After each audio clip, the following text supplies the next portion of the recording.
Hi, so I wanted to make a fretless electric bass from scratch because why not?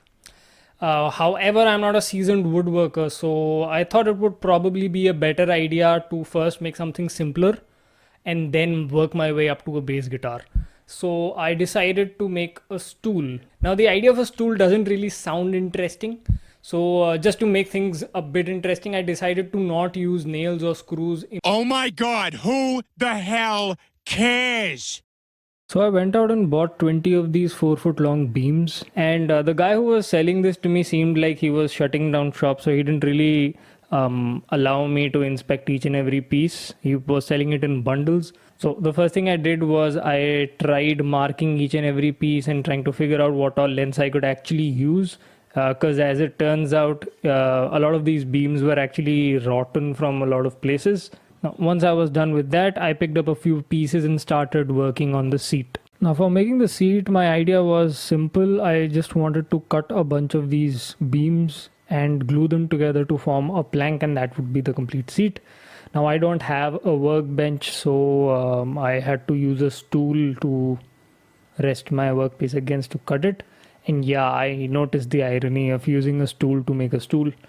But anyway, so I got 8 of these pieces. I cut them at 16.5 inches and I tried arranging them in different combinations to get a good looking seat. Now, once I had all my pieces for my seat, the next obvious step was to plane all the pieces down so that when you glue these pieces together, you have maximum contact between each and every piece and there's no extra glue trapped between the pieces, making the joint weak. This was actually the most frustrating process during the whole build, simply because my plane wasn't as sharp as I thought, and I ended up having a lot of blisters on my hands by the time I was done with all the pieces. I don't own any large clamps as of now, so to hold all the pieces together while my seat dried, I had to use a lot of rope and wrap it around. To further increase the tension, I wedged in a bunch of scrap wood pieces on both sides and I left it overnight for the glue to dry. Once the glue had dried, it was time to plane the seat flat, and this time I was smart enough to sharpen my blade beforehand. However, because of the previous day's stupidity, I ended up with a lot of blisters in my hand, so I just patted my hands with handkerchiefs and started planing again. As soon as I was done planing, I noticed there was this crack developing along the grain right in the middle of the seat. So I decided to put in a couple of butterfly inlays. I started by taking some scrap wood and cutting it in the shape of those popular butterfly or bow tie designs. I placed that inlay exactly where I wanted on the seat and just marked around it with a pencil. And then using my set of chisels, I started just creating a mortise, ensuring that I'm always on the inside of the inlay outline. Once I thought the mortise was deep enough, I then started going more closer to the pencil line, and with each and every iteration I tried placing the inlay inside the mortise to check for fit. Once I thought I had a good enough fit, I added some glue and glued the inlay in place and left it overnight for drying. Once the glue had dried, it was time to cut off the excess of the inlay protruding out. And for that, I used my regular saw. So now I know why people use flush cut saws for this. Because it really took me forever to cut them flush. While I was at it, I also took this opportunity to trim off the ends of my seat and sanded everything down. Next, I cut and planed a few more pieces, 4 for the legs, 3 stretchers for the top, 3 stretchers for the bottom, and then started marking the pieces for the joinery.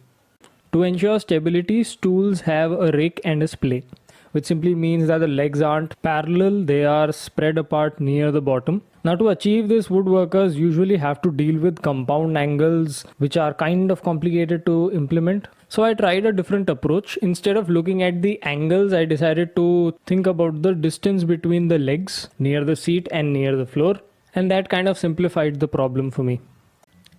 I taped the stretchers to the floor and placed the legs on top to mark the exact angles for the tenons.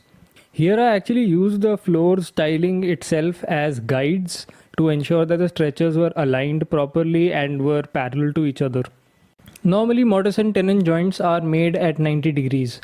However, this tool has a splay in the legs. So I had to make the tenon at a slight angle to adjust for that splay. To carve out the tenon, I first used a hacksaw to make walls and then used a chisel to carve out the rest of the material. This acts like a natural stop and it allows me to control how far and how deep I want the chisel to go. What also helps is the fact that the dimensions of the mortise and tenon joint have been derived from the size of my chisels. So I don't need to be tentative while making these joints, and also don't need to use a ruler again and again to confirm if the dimensions are correct. I kept the size of the tenon a bit oversized and I made the mortise a little undersized so that later while pairing I could ensure a snug fit. And after pairing I marked each joint with a pencil so that later I don't make a mistake and end up with a loose fitting joint.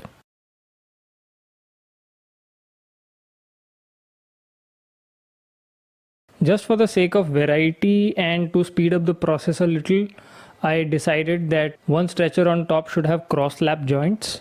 And after making mortise and tenon joints, making a cross lap seemed like a piece of cake. There wasn't a lot of measurement that was required. I just started off with a hacksaw to cut out the sides and then used a chisel to remove the material in the center.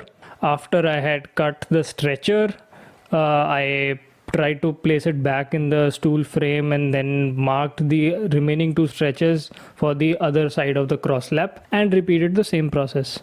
Now I was trying a dry fit with the joints when I realized that the stool was racking quite a bit. So on the side I added two more beams with dovetail joints this time, and that solved the racking issue. Next, it was time to glue all the joints together. Now, before I could glue the joints together, on each tenon I cut a slot so that during the glue up I could drive a wedge in. Now the wedge serves two purposes. First is, of course, it makes the joint stronger, but also it eliminates the need for any kind of clamping while the glue dries.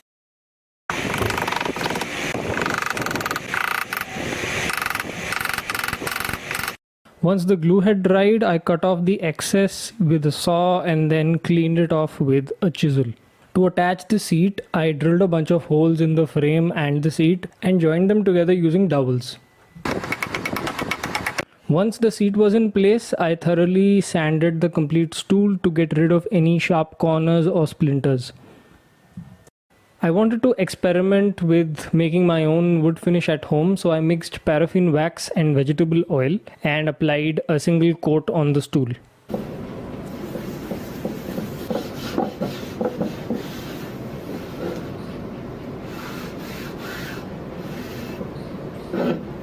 Now, I am not very creative when it comes to photography, so here is a picture of the stool with a cup of coffee. That rhymes. Here's one more with a book on top. Here's one with a plant. Here's one with a cup of coffee, a book, and a plant. And here is one with a human being on top of it. Now, this is actually my first attempt at building a piece of furniture, and that kind of explains why there are a few imperfections in this build. However, it's handmade, so maybe it's not supposed to be perfect. Ron, what was wrong with that one? It was too perfect. It looked machine made. Anyway, now I thoroughly enjoyed working on this project and I really love the end result. You, on the other hand, might not share the same opinion as me, so let me know in the comment section what you think, and thanks for watching.